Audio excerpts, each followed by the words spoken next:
Oh, God, I've got to listen to Megan James. She's just so stilted when she talks. So we open with the pinch face heifer, the snail heifer. She's photographing her new line, and she's got a lot going on.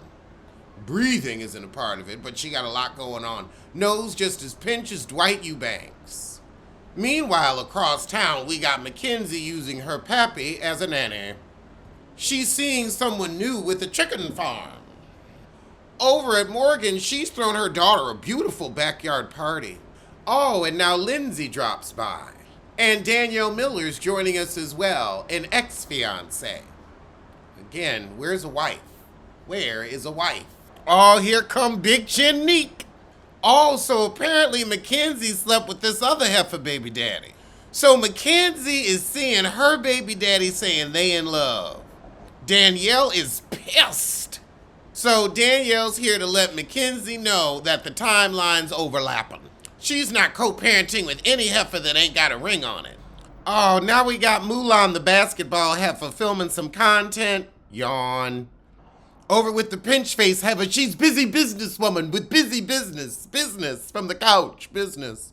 Ah! Oh my God, Megan James, I never want to see you without makeup again, Jesus Christ. Keep that filter on your face. So Megan and Danielle are having lunch going over the fact that Lindsay told everybody that she was messing with her man. So we going over how Lindsay told everybody that Megan was messing with Morgan's ex-husband. So apparently Mackenzie also has been telling Megan's business round the group. The group of groupies. So now we calling Mackenzie Ratatouille one of many. Oh God. What about just a hoe? A loudmouth hoe. A pain in the ass. A bitch. Ratatouille one of many. Ain't nobody saying all that. So now Lindsay shows up and Megan says, you know, you really hurt my feelings trying to put me on blast. What's up with that ass? You called me out to be a husband fucker, but you are, heifer. You are. So Lindsay says, oh, well, you know, I just wanted it to be out there since we were all going to be around each other. I didn't mean any harm. I can be aggressive. So we all on the good foot, but real nice nasty with it. Later that night with Mackenzie, she meeting up with Morgan for drinks. However, Morgan ain't here for Mackenzie because she up in Ashley's face. She like, you ain't loyal. Before Mackenzie can say anything, Morgan's like, let me stop you right there. You jumped to Ashley's defense when everybody was talking crap about her. Morgan said, we can't be friends. I'm friends with Danielle, you friends with Ashley. Morgan is not budging. She's like, look, we can be cordial, but that's it. You want to be able to be in the same room? Here we are. We did it. Child, Morgan said, I ain't gonna kumbaya with nobody that's besties with Ashley, and on that, I'm walking off. So now we at the Pinch Faces store, and she's got some interesting fashions. Oh Lord, her husband, free agent, and soon it'll be retired, or Portugal. These B-team ass biffers. So Megan and Nikki show up, and loudmouth Lindsay happens to be there too. So Pinchface is telling them she's inviting everybody to this event and people can bring a +1, aka a pit bull or a shit starter. Oh, Megan's bringing Danielle knowing Mackenzie's there and Mackenzie's fucking on her baby daddy. All right, stir that turd, Megan. So Megan runs out and tells Danielle, oh, Mackenzie does want to talk to you, but act like a lady. Well, she better act grown with those adult contemporary hairs. All right, here come Mulan. So now Danielle and Ashley are talking. But now Megan tries to get Danielle to talk to Mackenzie, and she said, I won't speak to a side bitch. Mackenzie said, he told me you'd try to call me that. Well, she did, successfully.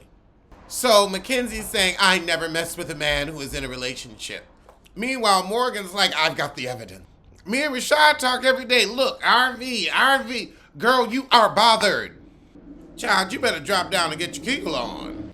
You're not going to get me out of his life because I've been in his life for 8 years and you're not going to stalk me. So Ashley asked them heifers to leave before it gets too hype. She's like, I don't know what Megan was thinking bringing her here. She was thinking y'all needed a storyline. So after that, Danielle drops by Morgan's for a glass of wine. So Danielle tells Morgan how she wasn't talking to no side bitch like Mackenzie at the party. Oh God, this heifer crying over this fool. You dating another girl in my face. Well, y'all ain't together, so that's kind of what happens. You need to get up under somebody new. So they cry over their men and the women that go after them, and that was the shit. And I mean shit. Ugh. They're just so interchangeable, so forgettable. But they are giving a storyline. Those heifers were dry. Somebody got into the trash and ate some bread they weren't supposed to. And now somebody has diarrhea. Fortunately, it's little plops, but still. That'll teach you. Then last night we're walking home, I see him snatch something off the ground, so I pry his little mouth open. He got a chicken bone in there. I'm like, oh, hell no. We ain't going to the vet because you decided to chomp on some small chicken bones that'll end up breaking up and getting caught in your throat. Oh, hell no. We've got the spirit of self-preservation. I snatched that out of his mouth so fast. But let's get to a short horror film review. We're going to start with Mama Agnes on Alexander the Titan's channel. So we start in a house. This black girl's on her phone. Looks like she's Skyping somebody. She trying to call Mama Agnes, but it ain't going through. Mama Agnes sends her a message and says, I can't talk right now. So she tells Mama Agnes something in the house smell rotten. And so she goes to the kitchen, and the kitchen real junky. She peep out the window and turn around, and it looks like there's Mama Agnes. She smiles and she says, Mom. And then her mom says, yes, sweetie. And she's like, oh, you're home early. I thought you weren't going to be back till next week. The mama acting weird. Girl, that ain't your mama. Drop your butt and run. Drop your butt and run. So then she get a call from her mama, and she's like, hey, sorry I missed your call. What's going on?